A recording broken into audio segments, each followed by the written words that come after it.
अंधकार की सिद्धि। राजस्थान की रेतीली धरती पर बसा था किशनगढ़, एक छोटा सा गांव जहां सदियों पुरानी हवेलियां थी और रहस्यमयी कहानियां भी थीं।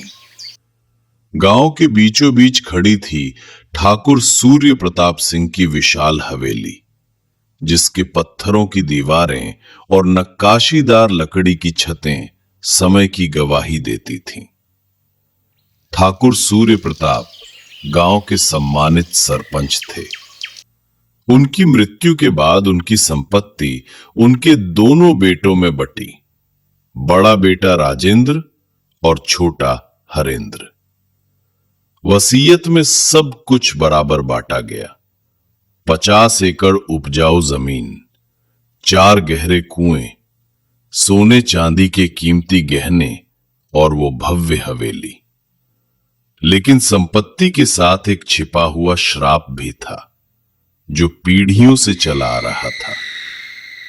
गांव वाले आपस में बातें करते थे कि हवेली में एक बुरी शक्ति बसती है, जो लालचियों को निगल लेती है। राजेंद्र 40 साल के करीब एक सौम्य और मेहनती व्यक्ति था।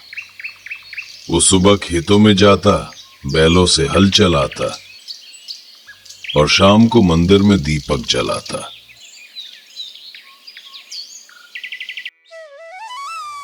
उसकी पत्नी सुमित्रा धार्मिक स्वभाव की घरेलू स्त्री थी। उनके 2 बच्चे थे, 10 साल का विक्रम, स्कूल का होशियार लड़का, और 7 साल की रिया, जो हमेशा अपनी मां के आसपास मंडराती। राजेंद्र का परिवार हवेली के पूर्वी हिस्से में रहता, जहां सूरज की पहली किरणें खिड़कियों से झांकती। उनका जीवन सादा लेकिन सुखी था।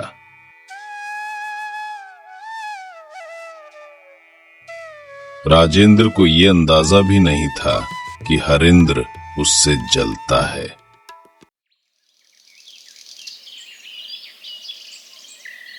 हरेंद्र 30 साल का, शहर में पढ़ा लिखा, गांव की जिंदगी से नफरत करता। वो बड़े सपने देखता, लग्जरी कारें, शहर के बंगले, चकाचौंध भरी जिंदगी। उसकी पत्नी मंजुला शहर की रहने वाली एक मॉडर्न लड़की थी, जो कि गांव की धूल मिट्टी और रहन सहन से चिढ़ती थी। उनके कोई संतान नहीं थी और ये बात हरेंद्र को और कचोटती। वो सोचता, राजेंद्र को सब कुछ क्यों मिला और मैं क्यों उसकी छाया में रहूं। एक शाम जब सूरज रेगिस्तान में डूब रहा था और ठंडी हवा चल रही थी, हरेंद्र ने राजेंद्र से संपत्ति के बंटवारे के बारे में बात की। वे हवेली के आंगन में बैठे थे, जहां एक प्राचीन बरगद का पेड़ खड़ा था। भैया, संपत्ति बांटने से क्या फायदा? साथ मिलकर काम करें तो ज्यादा कमाई होगी, हरेंद्र ने चालाकी से कहा। राजेंद्र ने शांत स्वर में जवाब दिया, हरेंद्र, पिताजी ने जो किया वही ठीक है। मेहनत से सब हासिल होगा। यह सुनकर हरेंद्र का खून खौल उठा। उस रात वो सो नहीं पाया। मंजुला ने पूछा, क्या हुआ? हरेंद्र ने दांत पीसते हुए कहा, मैं सब कुछ हासिल करूंगा, चाहे जो हो जाए। गांव के बाहर रेगिस्तान की सीमा पर एक टूटा फूटा खंडहर था, जहां कोई नहीं जाता था। वहां रहता था बाबा कालदास, एक तांत्रिक जिसकी उम्र का कोई अंदाजा नहीं लगा सकता था। उसकी आंखें लाल, बाल उलझे और शरीर पर काली राख मली हुई। गांव वाले उसे अंध सिद्धि बाबा कहते, क्योंकि वो काले जादू से सिद्धियां हासिल करता था। बाबा का मानना था अंधकार में ही सच्ची शक्ति छिपी होती है। एक अमावस्या की रात हरेंद्र वहां पहुंचा। रास्ते में रेत के टीले, कंटीली झाड़ियां और सियारों की दूर की आवाजें। बाबा ने उसे देखते ही मुस्कुराया। तू आ गया।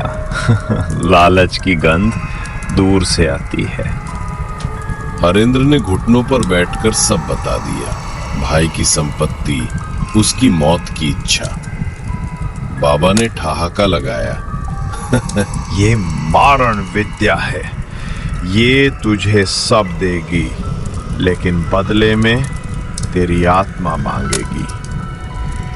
हर अमावस्या को एक खास दीपक जलाना होगा, काले तेल और खून से, काले जादू के मंत्रों के साथ, वरना वो तुझे निगल लेगी।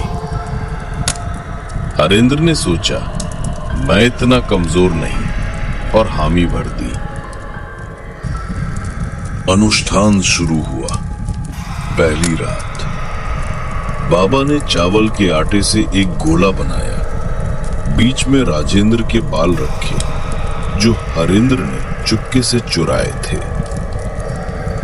बाबा ने मंत्र पढ़े और हवन में काली सरसों, नींबू और एक काले मुर्गे की बलि दी।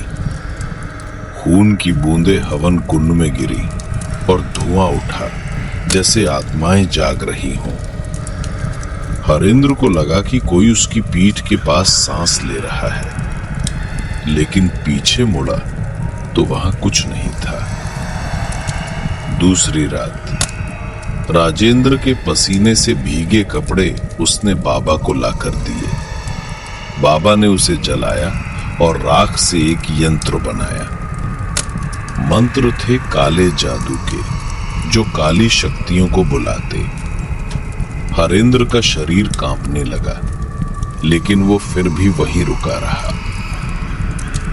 तीसरी रात राजेंद्र के खेत की मिट्टी और मुर्दे की हड्डियों के चूरे के मिश्रण को हवन में जलाया गया। धुआं इतना घना कि हरेंद्र की आंखें जलने लगीं। चौथी रात हरेंद्र को सपना आया। राजेंद्र का चेहरा, लेकिन आंखें खाली, जैसे कब्र से घूर रहा हो। वो जागा, पसीना पसीना। बाबा ने कहा, शक्ति काम कर रही है। पांचवी रात सुमित्रा की साड़ी का टुकड़ा, क्योंकि परिवार को भी बांधना था। बाबा ने एक गुड़िया बनाई, राजेंद्र की शक्ल की, और उसमें सुई चुभ हुई। हरेंद्र को लगा कि दूर हवेली में राजेंद्र कराह रहा है। छठी रात अमावस्या के करीब बाबा ने एक काला दर्पण लाया। उसमें हरेंद्र ने देखा, अंधेरे में चेहरे तैर रहे, चीखते हुए। ये तेरी मददगार आत्माएं हैं, बाबा ने कहा। सातवीं रात अनुष्ठान अपने चरम पर था। बाबा ने काले तेल और खून से दीपक जलाया, मंत्र पढ़े। अंधकार की काली शक्ति, जागो, मारो, नष्ट करो। हवा में कुछ उड़ा, जैसे साए नाच रहे हों। अनुष्ठान पूरा हुआ। बाबा ने चेतावनी दी, हर अमावस्या की रात को दीपक जलाना कभी मत भूलना, वरना उसका परिणाम बहुत ही घातक होगा। कुछ हफ्तों बाद राजेंद्र की तबीयत बिगड़ने लगी। पहले सिर दर्द, फिर कमजोरी।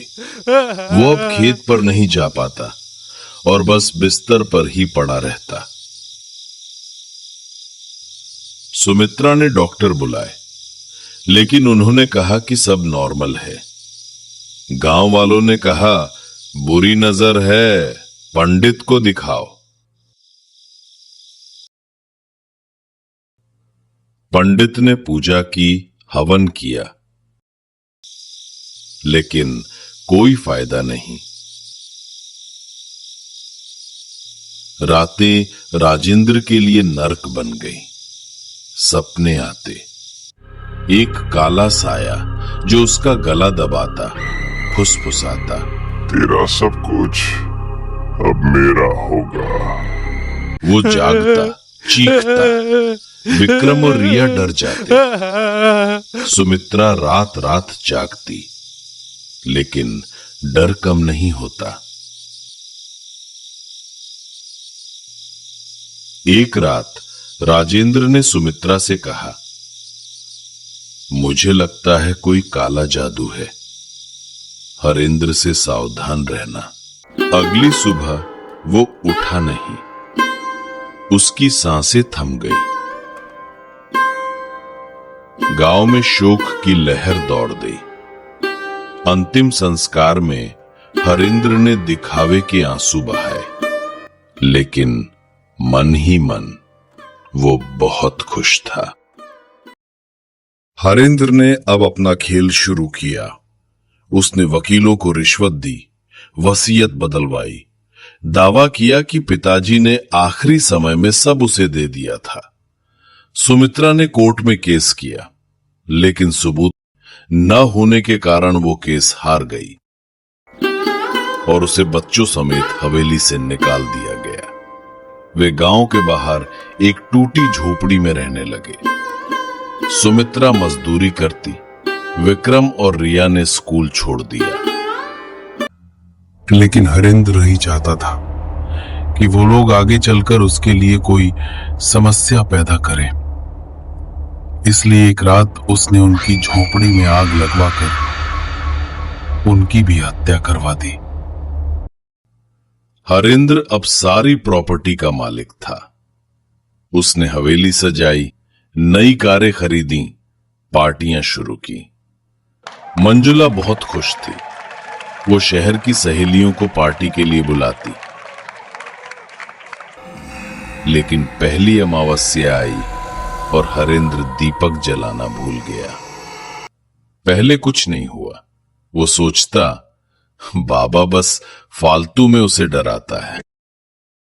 लेकिन धीरे धीरे हवेली में अजीब घटनाएं शुरू हुई। एक रात हरेंद्र को लगा कि कोई दरवाजा खटखटा रहा है। वो उठा, बाहर देखा, लेकिन बाहर कोई भी नहीं था। सुबह दीवारों पर लाल निशान थे, जैसे खून से बने हों। मंजुला को सपने आने लगे। राजेंद्र का सड़ा हुआ शव जो उसे घूरता, मेरा घर लौटा। हरेंद्र के शरीर पर नाखूनों से खरोंचने के काले निशान बन गए। वो डॉक्टर के पास गया, लेकिन कोई फायदा नहीं हुआ। हवेली में रातें भयानक हो गईं। दरवाजे खुद बंद होते, लाइटें झपकती, हवा में फुसफुसाहट होती। तूने वादा तोड़ा, अब तेरी बारी। मंजुला गर्भवती हुई। दोनों खुश हुए, लेकिन प्रसव के समय वो चीखी, वो आ रहा है, काला साया। और उसकी मौत हो गई। बच्चा भी मरा हुआ पैदा हुआ। हरेंद्र टूट गया। अब वो एकदम अकेला था। वो बाबा के पास भागा। रास्ते में रेत का तूफान जैसे कोई रोक रहा हो। बाबा ने कहा, देर हो गई, अंधसिद्धि जाग चुकी है, वो तुझे ले जाएगी। एक रास्ता है, पूजा कर, लेकिन शक्ति बहुत मजबूत है।